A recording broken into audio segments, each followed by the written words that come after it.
everyone, and welcome to the NovaCare Complex. Eagles insider Dave Spadaro, along with the quarterback of the Philadelphia Eagles, Carson Wentz, back from the bye week. Before we get into the Patriots, I got to know, Carson Wentz hunting report. Yeah, it was pretty good. Yeah? We were able to harvest a lot of birds. Back in North Dakota, had a blast with my buddies, and my dad, my brother. Had a blast, and excited to get it in the freezer as well. And it was fun. It's just always fun to get away and kind of hit reset a little bit. And we went up in freezing cold temperatures for a couple days, had some fun, and back to work. In a blind for birds, or are you on the ground pointing up? In a blind on the ground. So, okay. Yep, on the ground. What do you think about when you're in a blind? Like, is the idea that you don't think about anything? I mean, you're with the guys, honestly. So you're just kind of hanging out of your blind, chit-chatting, having fun, joking around, trying to stay warm. And then when the birds come, you get down. Great benefit, though, right? Getting away for a week really is mental as well as physical for you? Absolutely. Well, welcome back. New England comes to town. They are known for these complex defensive schemes. I have a theory that teams psych themselves out playing against the New England Mystique, that you've got to be perfect. Is the scheme that much different than what other people play? What's so difficult about it? I think the biggest thing that they do is they're going to have a specific scheme or specific plan every time they face somebody. So it's going to be different. Kind of every time they step on the field, they're going to have a different plan for whatever player they want to shut down or whatever they're trying to stop that day. And so I think the biggest thing is just figuring out what their plan is. And so early in the game, which really kind of is every week, but I think against these guys especially, is figure out, all right, what's the flavor of the day? What do they want to do today? What are they trying to stop? What can we attack? And but they do it well. Whatever it is that they do, they do it well. They play fast.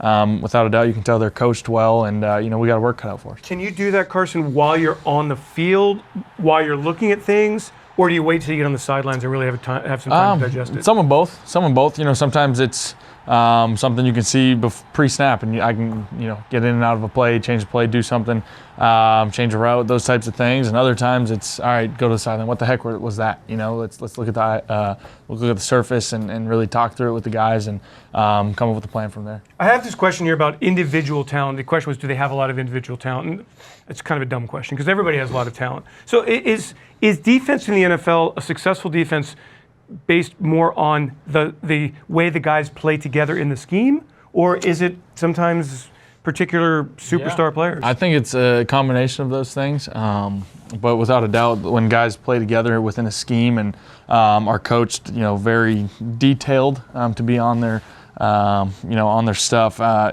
you can tell on tape, and that concept of them playing together is what really jumps out on the tape, and guys knowing exactly when they're all going to shift together, they're going to disguise at the same time, they're going to do different things, and that's the stuff that really shows up on tape. Is this something that you, as a very cerebral guy and somebody who really likes to study, do you really get into this kind of challenge? Without a doubt, without a doubt is. It's a chess match. Every week it's for the offense coordinator, for the quarterback, and going against the defense, it's a chess match. And trying to figure out what's their plan each week and dissecting it within a play, within the game, whether it's on the sideline or on the field. That's something that I love, and that's the challenge that I think as players we all embrace. Eagles offense has done very well, certainly the last couple of games here for sure. What do you think you've accomplished against Buffalo and against Chicago that you kind of carry into this week? Yeah, I think it just got us really a lot of confidence. I think our ability to run the ball in both those games was big for us and just opened up a lot of things in the passing game. And there's no hiding what our recipe is. We're going to try and control the line of scrimmage, and the big boys up front have been able to do that well this year, especially the last couple of weeks. And so that's not going to change that recipe. But we're going to ride those big guys up front, and I think we got a lot of confidence coming from those two games before the bye week. I love the end of the games here in Buffalo against Chicago. 8-minute drives, fourth quarter. Carson, what does it take to have those kinds of drives? The patience, the discipline, conversions on third downs, really great, very satisfying stuff. Yeah, I mean, it's huge. And at the end of the day, that's how we want to finish a ball game. I think is offensively when you have a chance to put a team out, to put a team down, we want to stay on the field and convert and just grind it out. And I think that's we do it at the end of the games the last couple of weeks, but it's just a combination of just how the game has gone and just the ability to run the ball and just wear teams out and wear them down. And we were able to do that and sustain some of those drives and stay on the field when we needed to most. Carson Wentz is now a published author. I don't know if you've written before this, but on PhiladelphiaEagles.com this week, as well as the cover story, Game Day Magazine. You wrote a wonderful story, Carson, why you wear your bracelets. You wear them for 3 children that you've met in your life, Lucas, Landon, and Lily, who really touch you. I wonder if you could kind of talk about it right now and explain to people what those bracelets mean.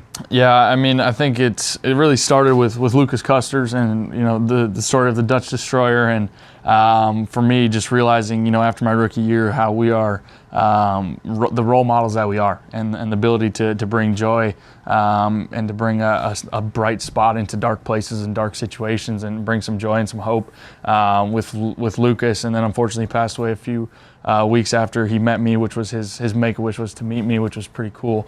And then so that just kind of opened my eyes to the role model and the platform we have, and that it's so much more than wins and losses for me. And then with Landon, who passed away a couple months ago, we just met him through the foundation, and the foundation, our mission is just to give those kids that are going through it, whether it's cancer or illnesses or whatever they're going through, an opportunity to enjoy the outdoors. And he was part of our outdoor camp, and then our Mountain Movers ministry, which took him on a hunting trip, and just got to know him really well and his family, and see his faith through it all, and it just really inspired me. And then unfortunately he passed away, so they're just reminders. And then Lily as well, someone I met during training camp. I meet lots of kids, unfortunately, that are sick and going through stuff, but she really just stuck out with me, and just how much she wanted to help others, even though she was going through her situation. And so for me, it's just always a reminder of so much more than, hey, I might lose a play, might throw a pick, might lose a game, but it's so much more than wins and losses. It's about just making a difference and trying to leave this world a better place. And I realize I can't always change their circumstances, change their situation, but I can try and bring a little joy, bring a little hope.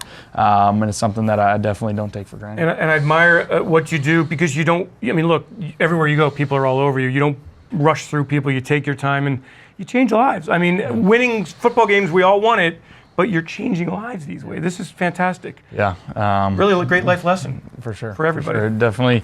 It's hard to do sometimes. It's easy to just always, go through life. And for me, I'm always go type of guy. But when you can slow down and see people where they are, it goes a long way. All right. Well, that's a wonderful thing. So make sure you pick up a Game Day Magazine this weekend. Carson Wentz, a really touching story, also available on PhiladelphiaEagles.com. As far as football is concerned, good luck against the Patriots. 7 games to go here. You feeling good about the way this team has responded, coming back with all the energy? Yeah, feeling really good. These next 7 games are big, obviously, as everyone knows, especially these next couple weeks. But, like I said earlier, the 2 games before the bye week, I think, really gives us some momentum going into it. Cool. Carson Wentz, thank you. Carson Wentz, Eagles quarterback, Dave Spadaro, Eagles Insider, thanks for joining us.